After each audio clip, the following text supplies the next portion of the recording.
नमस्कार, मैं हूं आपके साथ पूर्णिमा मिश्रा। हमारे खास प्रोग्राम क्या कहते हैं नरेंद्र मोदी में आज आपको सुनवाएंगे पीएम मोदी का वो ऐतिहासिक भाषण जो उन्होंने 2 अप्रैल 2024 को उत्तराखंड के रुद्रपुर में दिया।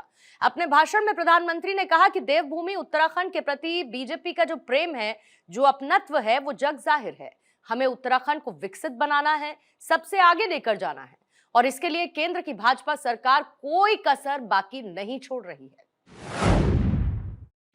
साथियों, देवभूमि उत्तराखंड के प्रति भाजपा का जो प्रेम है, जो अपनत्व है, वो जग जाहिर है। हमें उत्तराखंड को विकसित बनाना है, सबसे आगे लेकर जाना है और इसके लिए केंद्र की भाजपा सरकार कोई कोर कसर बाकी नहीं छोड़ रही है।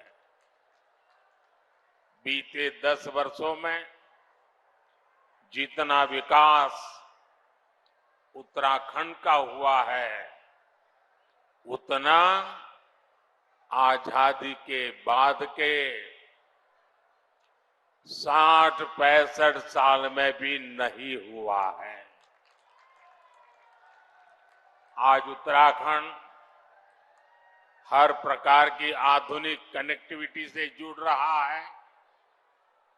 उत्तराखंड में भाजपा ने गरीबों को 85,000 पक्के घर बनाकर दिए हैं। उत्तराखंड में भाजपा ने 12 लाख घरों तक पानी का कनेक्शन पहुंचाया है। यहां भाजपा सरकार ने 5.5 लाख से ज्यादा शौचालयों का निर्माण कराया है। यहां की 5 लाख से ज्यादा महिलाओं को उज्ज्वला गैस मुफ्त गैस कनेक्शन दिया गया है।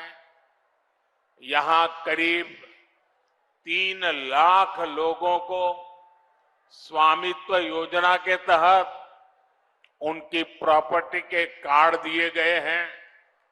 उत्तराखंड के 35 लाख लोगों के पास पहले बैंक में खाते तक नहीं थे।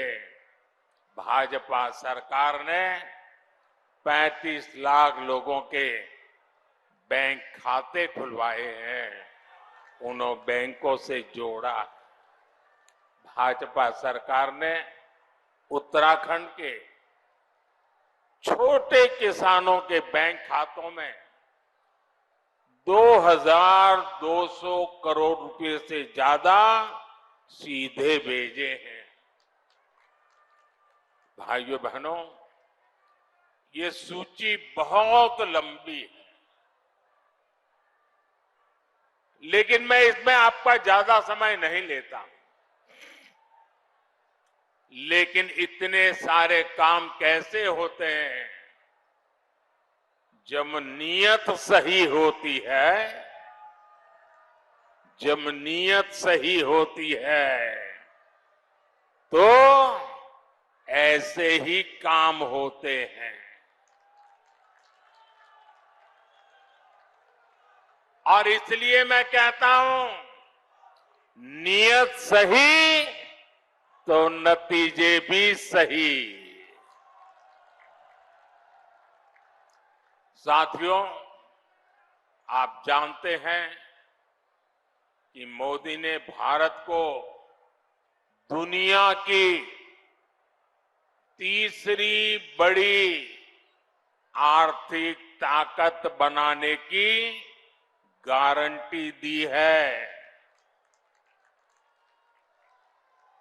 तीसरी बड़ी आर्थिक ताकत का मतलब है लोगों की कमाई बढ़ेगी, लोगों को नौकरी के अवसर बढ़ेंगे, गांव हो शहर हो सुविधा बढ़ेगी और इसका बहुत बड़ा लाभ ये देवभूमि मेरे उत्तराखंड को भी होगा।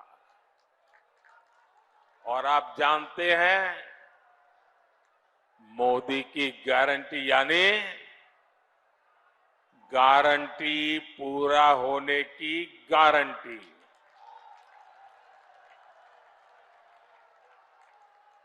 अब याद कीजिए, मैंने आपसे कहा था कि यहां एम्स का सैटेलाइट सेंटर बनेगा। मैंने ये गारंटी पूरी करके दिखाई। बाबा केदार के आशीर्वाद से मेरे मुंह से निकला था, ये दशक उत्तराखंड का दशक होने वाला है। कमल निशान पर पड़ा आपका हर वोट इसी संकल्प को और सशक्त करेगा। साथियों, मोदी की गारंटी ने उत्तराखंड के घर घर में सुविधा पहुंचाई है, लोगों का स्वाभिमान बढ़ाया है। अब तीसरे टर्म में आपका ये बेटा एक और बड़ा काम करने जा रहा है। मेरा लक्ष्य है आपको 24 घंटे बिजली मिले, बिजली का बिल 0 हो,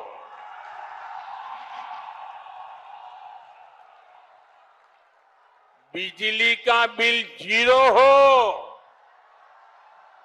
और बिजली से कमाई भी हो। इसके लिए मोदी ने पीएम सूर्य घर मुफ्त बिजली योजना शुरू की है। इसके तहत छत पर सोलर पैनल लगाने के लिए सरकार मदद दे रही है।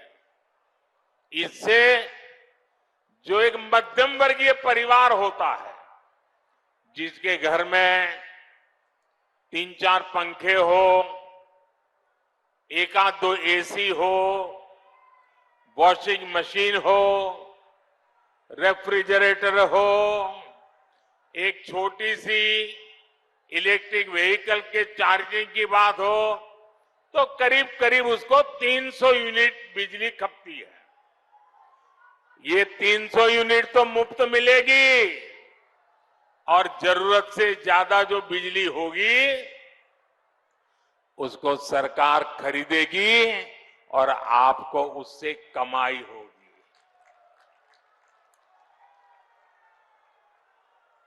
क्या आप इस कार्य योजना का लाभ लेंगे? जीरो बिल वाली योजना का लाभ लेंगे? तो उसकी एप्लीकेशन कर दीजिए। उसका एप्लीकेशन का काम चालू है। आपके इस सेवक ने बहनों के लिए नमो ड्रोन दीदी योजना भी बनाई है। इसके तहत महिला स्वयं सहायता समूह को लाखों रुपयों का ड्रोन दिया जा रहा है। और हमारे लिए गर्व की बात है, गांव-गांव हमारी बहनें ड्रोन पायलट बन रही है। इसका भी बड़ा लाभ यहां देवभूमि मेरे उत्तराखंड की बहनों बेटियों को भी होगा। साथियों,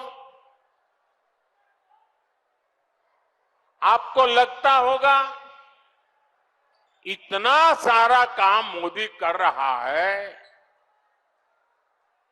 घर घर कुछ न कुछ पहुंच रहा है, तो ये मोदी थकता क्यों नहीं है? ये मोदी रुकता क्यों नहीं है? अरे कोई और होता तो मौज करता। मोदी मौज करने के लिए पैदा नहीं हुआ है, मोदी मेहनत करने के लिए पैदा हुआ है। मोदी आपके लिए मेहनत करने के लिए पैदा हुआ है। और इसलिए मेरे भाइयों बहनों, ये जो 10 साल में हुआ है ना, पहले वालों से बहुत ज्यादा हुआ है। हर कोई मानता है, लेकिन मोदी नहीं मानता है। मोदी तो कहता है ये 10 साल में जो विकास हुआ है ना, वो तो सिर्फ ट्रेलर है, ट्रेलर। अभी तो बहुत कुछ करना है। अभी तो हमें देश को बहुत आगे लेकर जाना है, और तब तक न रुकना है न थकना है। और अभी तो हमें ये हमारे उत्तराखंड को भी बहुत बहुत बहुत आगे लेकर के जाना है। मेरा प्रयास है कि केदार खंड की तरह ही मानस खंड से भी देश और दुनिया और अधिक परिचित हो। पिछले वर्ष मैं आदि कैलाश गया था, तब पूरे देश ने इस क्षेत्र के अद्भुत सामर्थ्य को देखा था। और अभी मुझे अजय जी बता रहे थे कि पहले तो आदि कैलाश को कोई जानता नहीं था। कभी कभार लोग आते थे, संख्या मुश्किल से 5000 होती थी। अब ये आंकड़ा लाखों में पहुंच रहा है। साथियों, खेती हो, पर्यटन हो या फिर इंडस्ट्री, इस क्षेत्र में अभूतपूर्व संभावनाएं बनने जा रही है। मैं उत्तराखंड के नौजवानों से कहूंगा, मेरे हर भाई बहन से मैं कहना चाहूंगा, आपका सपना ही मोदी का संकल्प है। बीते वर्षों में यहां से पलायन रुका है। वो दिन दूर नहीं जब रोजगार के लिए शहर गए साथी वापस लौटेंगे। भाई और बहनों, मोदी के इन प्रयासों के बीच कांग्रेस और इंडी गठबंधन ने अपने इरादे दिखा दिए हैं। कांग्रेस के शाही परिवार के शाहजादे ने ऐलान किया है कि अगर देश ने तीसरी बार बीजेपी सरकार को चुनी, आग लग जाएगी। 60 साल तक देश पर राज करने वाले 10 साल सत्ता से बाहर क्या रह गए, अब देश में आग लगाने की बात कर रहे हैं। क्या ये आग लगाने की बात आपको मंजूर है? क्या इस देश को आग लगाने देंगे? क्या आग लगाने की ये भाषा उचित है? क्या ये आग लगाने वाली भाषा लोकतंत्र की भाषा है? ऐसे लोगों को सजा करोगे? पक्की सजा करोगे? चुन चुन करके साफ कर दो। इस बार इनको मैदान में मत रहने दो भाइयों।